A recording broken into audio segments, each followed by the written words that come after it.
Bueno, diputado Said, no lo vamos a maltratar, o si usted prefiere, sí, con el tema del análisis de qué pasa con los políticos de la oposición. A mí me preferiría que hablemos sobre los cambios que se vendrían en la CIDE, si está bien que maneje la Procuración, que lo maneje la Corte, o que maneje Carlos Pañi y las escuchas, no sé, cualquier cosa sería mejor. Si me permitís, me gustaría contextualizar la propuesta de la Presidenta. Ayer tuvimos una Presidenta que se atrevió a algo que no lo he escuchado en 30 años de democracia, que es una profunda autocrítica a los gobernantes que se sucedieron desde el año 1983, así lo dijo, y se incluyó dentro de esa autocrítica, por eso es autocrítica, que no han sido capaces de saldar esta deuda pendiente de reformas de los sistemas de inteligencia, que son una rémora de las dictaduras pasadas, de sucesivas dictaduras pasadas. Y además creo que contextualizó la propuesta de cambio en una explicación muy clara de cómo se había llegado a esta crisis, y dijo algo que hoy, cuando me entrevistaba una radio francesa, le costaba interpretar, que es que parte del propio Servicio de Inteligencia del Estado operó contra la propia Presidenta cuando no estuvo de acuerdo con uno de sus atributos en materia de política internacional, a partir del entendimiento, memorándum de entendimiento con los iraníes, a los efectos de avanzar en la investigación de las responsabilidades penales sobre el atentado contra la AMIA. Eso no es usual en la política argentina, y yo creo que dirigentes de la oposición, digamos, no tienen las agallas, no tienen los ovarios, perdón la expresión, que demostró ayer la Presidenta para asumir la responsabilidad del cambio desde este punto de vista.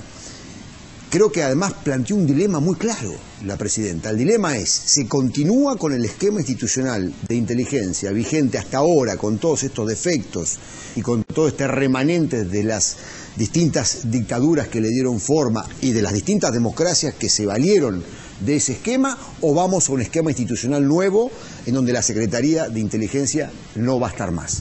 Va a haber un sistema institucional de gestión de la inteligencia estatal diferente, que es lo que ella está proponiendo. Ajá. Este es el primer dilema, porque yo creo, Barragán, que si comenzamos a discutir medidas puntuales, nos vamos a diluir en lo que es estratégico. La pregunta en cuestión es: ¿los dirigentes de la oposición están de acuerdo con que continúe la CIDE tal cual está, sí o no? Porque cuando yo escucho al PRO decir que no está de acuerdo en alguna medida puntual, que no está de acuerdo en algún mandato específico, creo que lo que está haciendo es encubrir con eufemismo que quieren que la CIDE continúe. Claro. Ese es el elemento fundamental. Entonces, la primera definición es: ¿queremos que la CIDE continúe o queremos que la CIDE sea desarticulada en su conjunto? La propuesta de la Presidenta es no más a la CIDE tal como la conocemos, a un esquema de una agencia federal de inteligencia que haga análisis estratégico en materia de conflictos externos, pero también en materia de crimen organizado, que eso está muy bien, es un núcleo de analistas que habrá que formar en la Argentina, que habrá que reciclar algunos buenos analistas que están subsumidos en algunos lugares del sistema y que nosotros conocemos, y por otro lado, digamos, producir un cambio sustantivo, que es que no esté más en la órbita de la Presidencia de la Nación a través de la Secretaría de Inteligencia los servicios técnicos que se encargaban de las interceptaciones telefónicas, porque esto es una atribución judicial en el ámbito de las investigaciones criminales y debe pasar a la órbita de la justicia. ¿Está mal que se pase al Ministerio Público Fiscal? No, se acaba de aprobar una reforma procesal penal muy clara, en donde se le da la dirección de la investigación criminal a los fiscales, y ningún fiscal, en el marco de esa investigación, podrá desarrollar diligencias intromisivas, como puede ser una interceptación de comunicaciones, una detención, es decir, la privación de libertad de una persona en proceso, o un allanamiento de morada, si no es con la autorización de otra autoridad distinta, que es el juez de garantía. Estas dos facultades estaban concentradas, hoy están concentradas en los jueces de instrucción. Mañana va a ser dividido. El juez de garantía va a ser control de garantía, control, digamos, de la legalidad del proceso, inclusive de la constitución de las partes. Así que no va a tener Gilles Carbó el monopolio de la decisión acerca de las escuchas telefónicas, sino los fiscales van a tener que fundar una solicitud y el juez de garantía aprobará o no aprobará caso por caso. Yendo al principio al tema A, ¿qué significa que deje de ser una secretaría y se convierta en una agencia? ¿Qué es una agencia? No es la nominación, sino que va a dejar de ser una agencia, un organismo que va a tener medios propios de recolección de información para convertirse en una estructura fundamentalmente de análisis, de construcción de diagnósticos, cuadros de situación en materia, lo dijo claramente la presidenta, de amenazas externas, de conflictos externos y también de problemáticas vinculadas a todas las modalidades de crimen, inclusive el crimen político, atentados contra el orden constitucional, terrorismo, etcétera, etcétera. Inclusive plantea la transferencia de la actual dirección de inteligencia criminal, que está en la órbita del Ministerio de Seguridad, al ámbito de esa agencia federal. Yo creo que es un paso clave. Pero la reconfiguración de lo que hoy es la CIDE está íntimamente vinculado con aquello que le daba el valor agregado de órgano de espionaje, inclusive de espionaje político, que era justamente la Dirección de Observaciones Judiciales. No solamente porque son los medios técnicos de interceptación telefónica con autorización judicial, sino a partir de la deformación y del uso ilegal de esos medios se hacía espionaje ilegal. Claro. Y la presidenta ayer dijo, han operado en la justicia, han operado con la nómina de jueces y fiscales de la CIDE. Todo el mundo sabe que aquí, desde la época de la cajita feliz, ese es un remanente no de la dictadura, sino del menemismo, hay jueces, fiscales y camaristas que han sido promocionados, protegidos, avalados, inclusive impulsados esos cargos por la propia Secretaría de Inteligencia. Quizá con el aval político, pero esto fue así. ¿Y eso se puede desmantelar, esa connivencia entre el sector corporativo de la justicia federal con los servicios de inteligencia? Gran parte de las resistencias al cambio en la justicia federal tiene que ver con eso. Acá hay una confrontación abierta. La reforma al Código Procesal Penal, la ruptura de la figura del juez de instrucción e ir a un sistema adversarial donde lo que antes estaba concentrado en ese juez de instrucción se divide en fiscal, juez de garantía y un tribunal que después juzgue, claramente está hablando de un proceso distinto, de una gestión diferente de la investigación criminal. Ahora, esta lucha se inscribe dentro de ese marco. Cuando la presidenta avanza en esa reforma procesal penal, hay una reacción corporativa de los jueces de instrucción, y la mayoría de los cuales están en la nómina de la CIDE. O sea que ahí también está el conflicto que la presidenta describe muy pertinentemente ayer. Pero el otro tema también, en la nómina hay periodistas.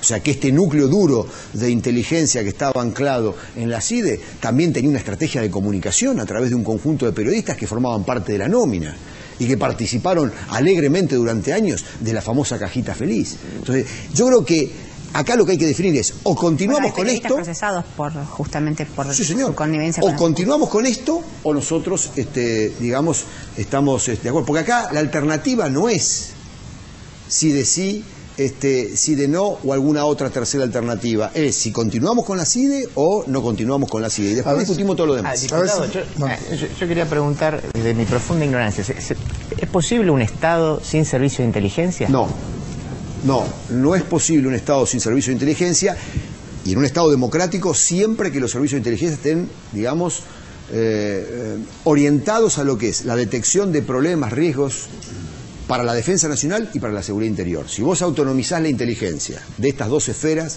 tenés los problemas que tenés. Digamos, vos necesitás, en un mundo complejo, en transformación, con cambios internacionales de una gran envergadura, tener un sistema sofisticado, institucional, para dar cuenta de los cambios que se producen a nivel de amenazas, de conflictos, la reconfiguración de esos riesgos. En materia de crimen organizado esto es muy notable, pero lo hemos visto a partir de las últimas experiencias, la nueva forma del terrorismo en el mundo, que eso requiere de mucha destreza institucional para poder detectar eso. Ahora, eso está al servicio de las políticas de defensa nacional y de las políticas de seguridad pública. Si vos la autonomizás de eso, no. Y quiero aclararte algo más.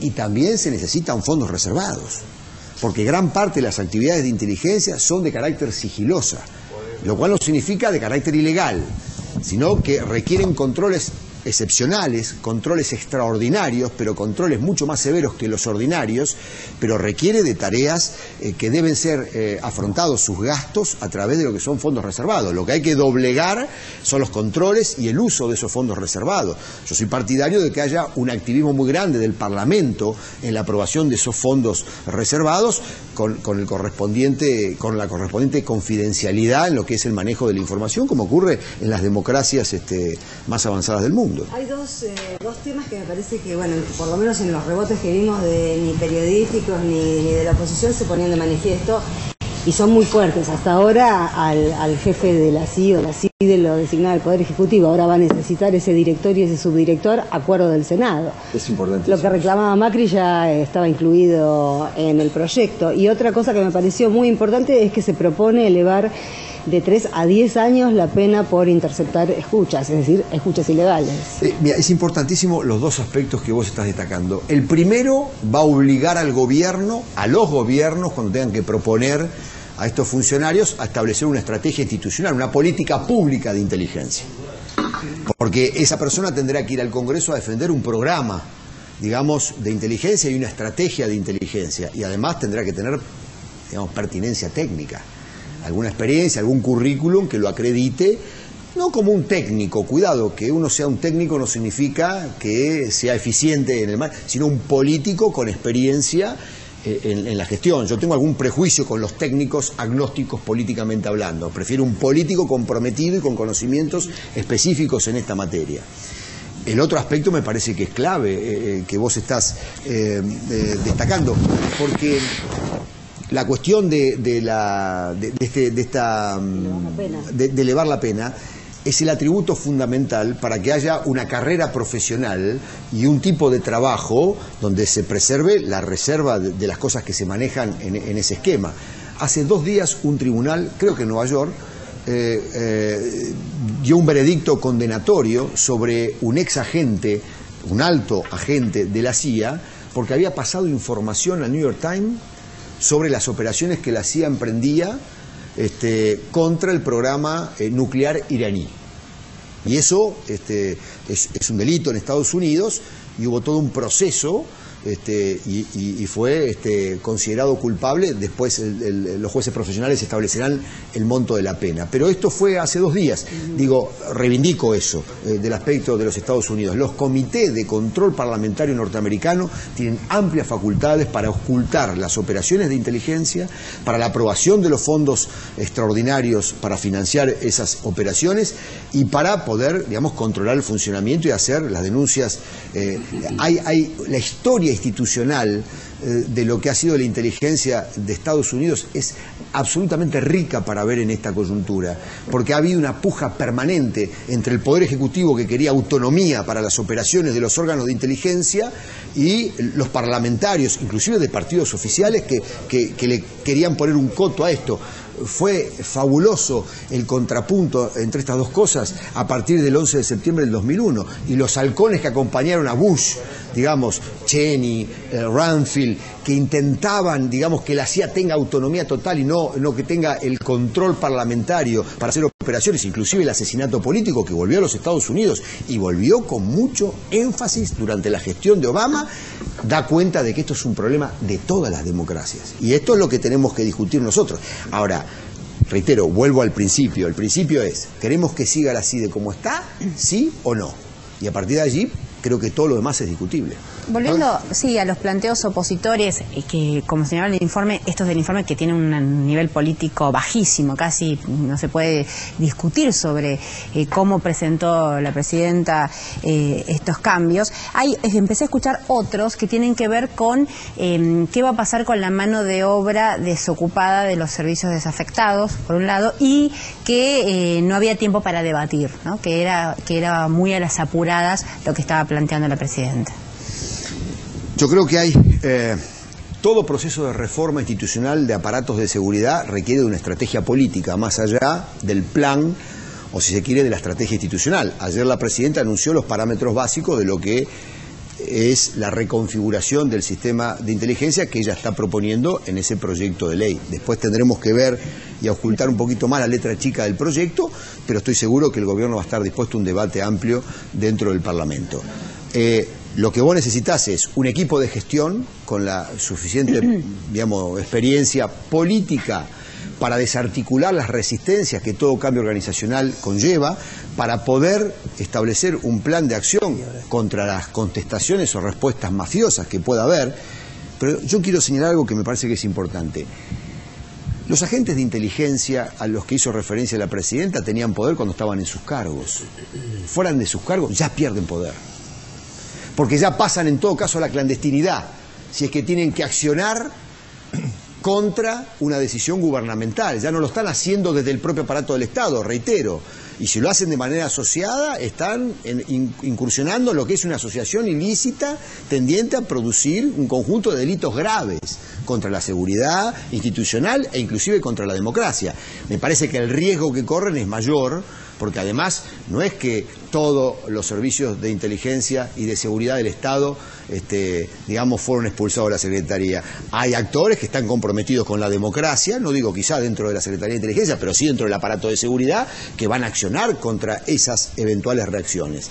Pero cuidado con esto, mano de obra desocupada, más o menos. Cuando estás fuera del cargo, digamos, ahí perdés poder, perdés legitimidad frente a actores institucionales.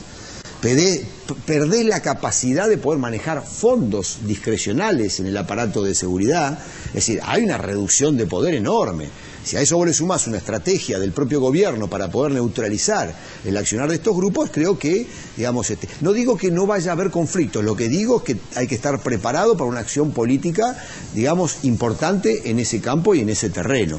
Pero de todas maneras, llegado el punto que llegó la presidenta y con la descripción que hizo la presidenta de la crisis que se desata a partir del año 2013 con este grupo, no tenía alternativa a la presidenta que no sea salir por arriba. Digamos, salir con una respuesta institucional de esta envergadura, inédita. No hubo ningún presidente en la democracia argentina que dijera lo que dijo ayer la presidenta Cristina Fernández. He sido objeto de una operación política por parte de los servicios de inteligencia de mi propio gobierno, dijo. Y estoy dispuesto a revisar todo. Esto es lo que nosotros consideramos que son los ejes de esa revisión. Vamos a pasar al próximo informe que tiene que ver con el caso Nisman, y vamos a ver cuál es el rol de Diego Lagomarsino. A ver. Caso Nisman. Debate sobre el rol de Lagomarsino. Debo decir y manifestarme de acuerdo a lo que fue el lamentable hecho de la muerte del fiscal Nisman. Los datos eran que la pistola que había producido la muerte del fiscal Nisman pertenecía a un empleado de su propia fiscalía, experto en informática, que tenía una íntima relación con el fiscal, que fue la última persona que lo vio con vida, que estuvo con él, que habló con él, que además era de su íntima confianza, de su íntima amistad y que concurría, según hemos podido saber asiduamente, a su departamento, fue el que le da su arma, su propia arma 22, que está registrada como tal en el RENAL, que es donde está el registro de armas.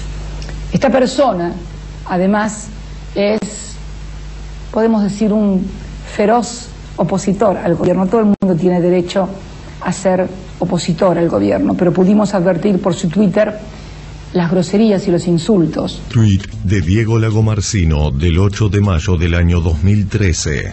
Por ciertos acontecimientos de hoy, tengo ganas de decir: cretina, andate a la de tu madre, hija. Amén. 10 de enero de 2015.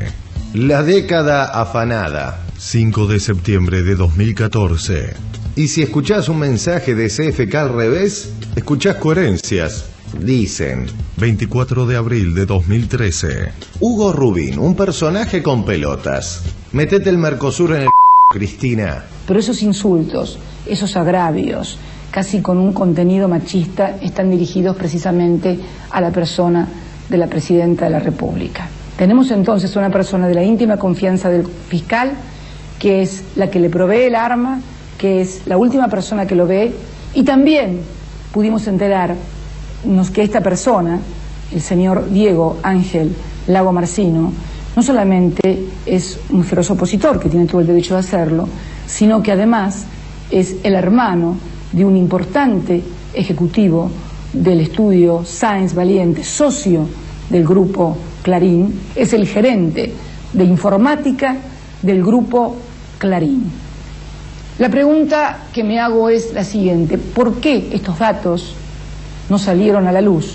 Estos datos pueden observarse en internet al ingresar en la página de dicho estudio. Ningún periodista de investigación, absolutamente nadie mencionó esto. Y la pregunta que me hago es la siguiente: si en lugar de que el arma perteneciera al señor Lagomarsino, íntimo amigo del fiscal y miembro de la Fiscalía que investiga AMIA, hubiera sido un fervoroso militante del Frente para la Victoria, y además de eso hubiera tenido un hermano con un importantísimo cargo en el Poder Ejecutivo Nacional, ¿qué se estaría diciendo?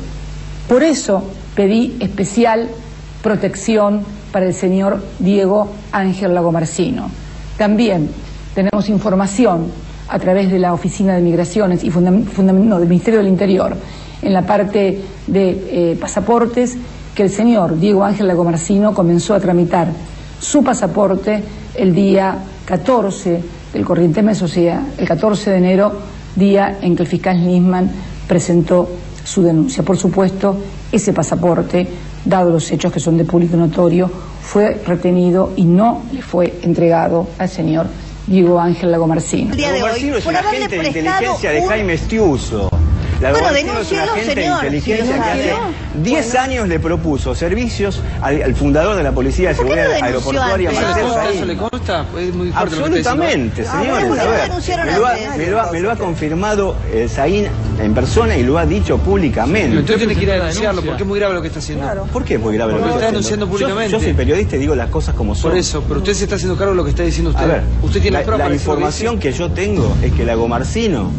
Pero usted está afirmando. Lagomarsino, hay fuertes indicios de que sea un agente de inteligencia que respondía a Estiuso. Y no por casualidad ganaba 41.000 pesos de salario. Señor, yo tengo fuertes indicios de que usted también es un agente de inteligencia. En una fiscalía. Yo tengo fuertes indicios de que usted es un agente de inteligencia. Ah, que yo soy agente de inteligencia. Sí. Es una barbaridad lo que acaba de decir usted, señora. Exactamente, es una barbaridad lo que acabo de decir. Este cualquier cosismo me preocupa mucho. La Argentina está teniendo un periodismo que da vergüenza, realmente, ¿no? Hay un periodismo, no sé a ustedes les pasa, pero yo digo, hay colegas que me dan vergüenza. Es una barbaridad lo que acabo de decir. Y acá, exactamente. Acá Vilouta, Campolongo, una barbaridad me conocen hace 20 años y que le responden a propósito. Lo hice a propósito. ¿Por qué razón? Vos trabajaste con Gómez Fuentes y yo no te digo nada. Y estás acá hablando como si fueses Simón de Beauvoir. Mira, ¿ves qué mal te cayó lo que por favor, porque estás mancillando mi honor. Estás mancillando mi honor. Lee los últimos 5 años de la sección policiales de Tiempo Argentino a ver qué línea bajo y si soy amigo de la policía. Escúchame, calmate. Tomate el trabajo de leer antes de hablar. Calmate porque lo que te dije fue para demostrar. Fue una injuria lo que me dijiste. Qué feo que es que digan de uno vos algo que trabajaste que no es con real. la dictadura militar. Sí, vos. sí, no para. Durante, como la mayoría de los dictadura argentinos. Militar. Pero calmate. Estás haciendo un papelón con lo que le está diciendo al señor. ¿De verdad? ¿De verdad crees que hice un papelón? No es didáctico lo que estás haciendo. ¿De verdad crees que hice un papelón? papelón? Es un papelón que le digas a este señor. Vamos a tranquilizarnos, por favor. Tengo fuentes en off the record que me han contado que el señor Lagomarsino en octubre del año 2005 se presentó junto a un subcomisario de la policía bonaerense, del grupo Halcón específicamente, a ofrecerle servicios a la Policía de Seguridad Aeroportuaria en el marco de una investigación de una banda narco de Lomas de Zamora. Y tuvo una segunda reunión con el señor Marcelo Saín, que lo pueden llamar, puede salir al aire ahora, para corroborar lo que acabo de decir. Y le pidió dinero. Es decir, eso sucedió en el año 2005. O casualidad, ese mismo personaje es el que le lleva a la Versa calibre 22, con la cual el doctor Nisman se habría disparado porque es una muerte dudosa.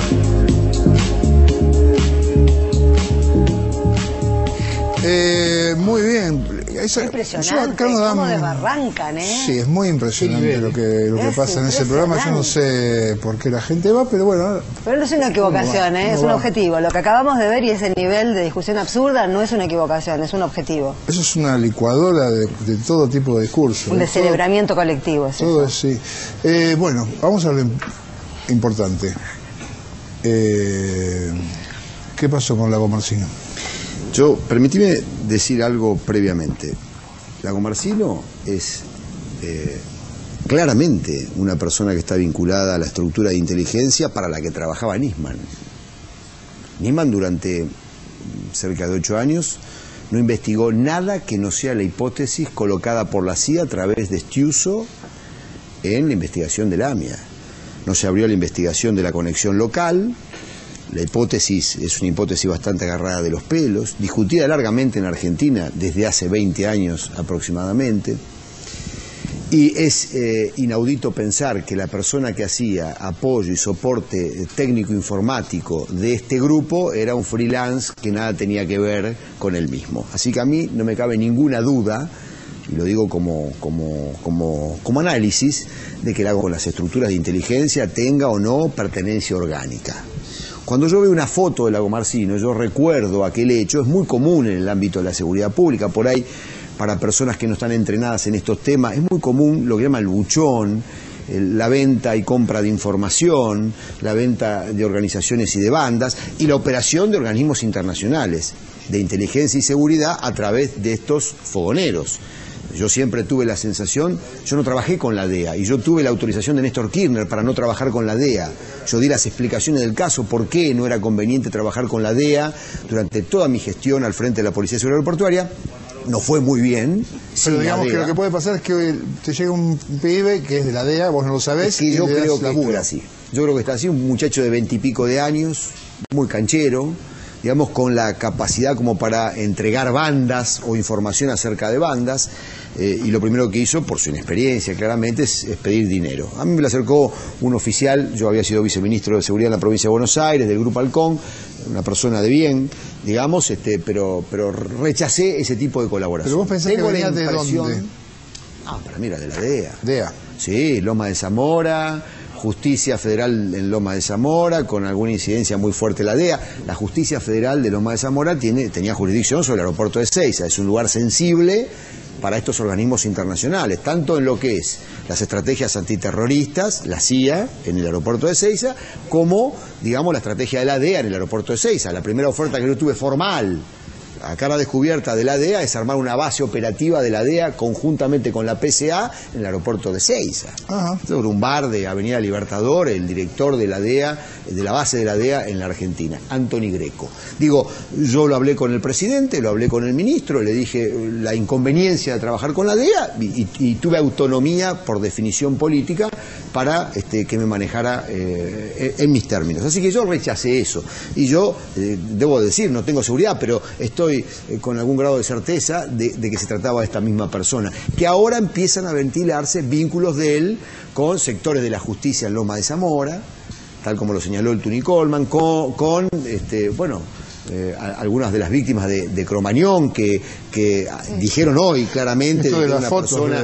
Exactamente. Así que esto no es de extrañar. Ahora, Lagomarsino es la persona que técnicamente en la investigación de la muerte violenta de Nisman tiene que estar en el eje central de la pesquisa, como inductor de un suicidio o como homicida, pero tiene que estar allí como hipótesis central, la persona de mayor nivel de intimidad, que entró con el arma que dio muerte al fiscal, porque se suicidó o porque lo mataron, lo que sea, pero como hipótesis vos tenés que tener todo esto. Por ejemplo, no se le hizo a Lagomarsino ningún estudio acerca de la posibilidad de detección de trazas, de rastros, digamos, de manipulación de arma o eventualmente para efectuar disparos. Es decir, yo noto, pese a que no conozco, digamos, la letra chica de la instrucción del sumario, simplemente información pública, de que quizá a la fiscal y la jueza esto le está quedando grande. Pero de todas maneras, Lagomarsino hay que ponerle el foco, porque evidentemente, más allá de las cosas que señaló la presidenta, me parece que tiene muchas cosas para dar cuenta en el esclarecimiento de esta muerte violenta. Hacer una pregunta, Marcelo, en relación a todas las reflexiones que ha hecho. Y en el caso que llevaba adelante Nisman está muerto y ahora queda digamos, representante de esa presunta ilicitud. Si hubiera llevado adelante esa denuncia frente al Parlamento, frente al Congreso, Nisman hubiera podido ser acusado de ilicitud, de ilegalidad, de haber profanado sus deberes de fiscal. Sí, claramente. Hubiera sido... Porque hay un apuro en convertirlo en un protagonista heroico. Hay mucho apuro. Los funerales generalmente producen a veces injusticias a favor y a veces en contra. Hay calles que son homenajes fallidos a gente que no merecía el nombre de esa calle, y al contrario, hay otras que merecerían más todavía, pero eso es un juicio de valor que no puedo hacer porque... Pero lo cierto es que me llama la atención que los políticos opositores que hablan de licitud democrática, de republicanismo, no hayan hecho mención a esto que lo piensa un ciudadano cualquiera de los que están escuchando. Es decir, ¿por qué no se dice esto de él? Yo lamento enormemente la muerte del fiscal Nisman, porque a mí me hubiera, primero porque es una vida y cualquier muerte violenta es repudiable en este contexto, pero además porque me hubiera encantado verlo en el Parlamento. Lo que él hubiera mostrado en el Parlamento es lo que después conocimos de su denuncia. Pensemos bien, él antes de ir al Parlamento no había hecho pública la denuncia. O sea que aquellas cuestiones que él quería ventilar en una reunión reservada son las cosas que hoy conocemos que hacen al contenido de su denuncia, es decir, ficción. No hay delito. Dijo dos personas que no conocen mucho de derecho, Raúl Zaffaroni, Julio Mayer, el mejor especialista quizá en derecho penal de la Argentina, el mejor procesalista penal de la Argentina, o por lo menos dos de los grandes maestros en estos campos, en nuestro país y a nivel internacional. Digo, hubiera sido fabuloso que él exponga eso, inclusive en el marco de una reunión reservada, lo que tenía para mostrar en lo que forma parte de su denuncia. Yo creo que lo dejaron solo. Yo creo que a él lo estimularon a una apresurada denuncia que en el fondo técnicamente no es una denuncia penal porque no hay delito y por ende no hay reproche penal contra nadie, sino que es una gran fábula, digamos, donde intenta incriminar y ni siquiera está estableciendo la participación criminal que se le imputa a la presidenta y al canciller y a otros funcionarios de cuestiones que están agarradas de los pelos, pero además de esto, el juez de la causa dijo, aparentemente, lo dijo públicamente, el fiscal Nisman montó una investigación paralela, porque hay cosas que yo no autoricé en esta pesquisa. Por otro lado, gran parte del sostenimiento de su hipótesis tenía que ver con el interés de la Argentina supuesto, del gobierno argentino, por que no haya más persecución o reproche internacional o persecución penal a través de Interpol de los que estaban denunciados en el año 2006, 2007 ya corrían las alertas rojas. Interpol fue clarísimo diciendo, esto no es así, miente el fiscal Nisman en esta denuncia acerca de lo que está diciendo. Sí, lo dejaron solo. A ver, Moca. Sí, yo quería poner una mirada sobre las escenas de interpretación de lo que está pasando en la Argentina, porque anoche estuvimos escuchando a Zaffaroni, a Mayer y a Arlanian, ¿no? Tres nombres que dicen todo, que no hay que agregar nada. Hoy estamos hablando con Marcelo Saín, que es un hombre que se especializa, no voy a hacer el elogio de Marcelo porque sería un tráfico de amistad, digamos, ¿no? Pero, y el otro lado, ¿qué ve uno? Ese programa que acabamos de ver y algunas declaraciones sobre la silla de ruedas, sobre el vestido blanco, sobre el plano. Entonces da la impresión de que alguien está interesado en no discutir la política en este país. Da la impresión de que hay gente interesada en degradar, en aburrir, en saturar y en algunos casos de generar indignaciones artificiales para que nada se entienda. Esa es la primera cosa que me impresiona, me impacta porque es muy evidente. ¿Por qué no hacemos una discusión política? Cuando hablo de los juristas, no estoy diciendo que esto tiene que ser una discusión de los que saben, porque comparto con Marcelo de que acá hay una gran implicancia política y no se puede hacer una discriminación técnica. Todos tenemos derecho a hablar, pero lo que está muy claro es que hay dos niveles de discusión muy distantes y muy contrastados. La otra cuestión que quería subrayar es que hay cierta facilidad y predisposición para hablar de las mafias y de los operativos corporativos, digamos, como si fueran fuerzas neutrales, como si fuera gente que se defiende a sí mismo, defiende un sueldo, defiende el poder. Todo eso es cierto, porque además las estructuras institucionales siempre tienen luchas de poder internas relativamente neutrales del sentido de la institución. Pero yo quiero decir que la CIDE y todo el aparato de inteligencia de la Argentina no es un poder neutral, es un poder fáctico, es una fuerza como en algún momento fueron las Fuerzas Armadas, como hoy es el Poder Judicial, por lo menos en buena parte, que se interpone entre la voluntad explícita, limpia y legítima del pueblo y las decisiones que se toman en el país. No hay neutralidad. Yo me quedo titilando las cosas que decía Moró, con quien en general yo creo que Moró en este mismo programa hizo la interpretación más lúcida y más temprana de lo que había ocurrido, pero yo no sé si es democracia o mafia, salvo que nos decidamos a incluir en el rubro mafia aquellos poderes nacionales e internacionales que producen, que guían y que conducen determinados accionares de la CIDE o de los servicios de inteligencia. Porque acá también decía Marcelo, la cuestión del ocultamiento, del encubrimiento verdadero, real, el encubrimiento real de la AMIA, no es separable, a pesar de que alguna gente que incluso estuvo en este programa lo separa, de la operación de los servicios de inteligencia de los Estados Unidos y de Israel. No hay una simple complicidad mafiosa, una simple complicidad delictiva en haber ocultado las responsabilidades de la AMIA. Y por lo tanto no la hay en la denuncia que presentó Nisman, y que vaya a saber qué mano escribió. No hay acá solamente intentos de defender puestos, poderes, plata, que la hay. Pero lo que se está defendiendo acá es una comprensión de la naturaleza de los conflictos políticos en Argentina y de la relación de los conflictos políticos de Argentina con el mundo y con la principal potencia mundial, a saber, los Estados Unidos.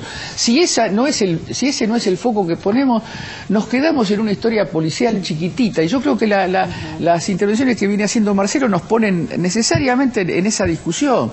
Discutimos, para cerrar, ¿discutimos el vestido blanco y la silla de ruedas, o discutimos el poder de la CIA de los Estados Unidos en la configuración de las relaciones en el mundo? Ese es el punto, me parece. Muy buena pregunta. Vamos a hacer un corte y después volvemos con más 678.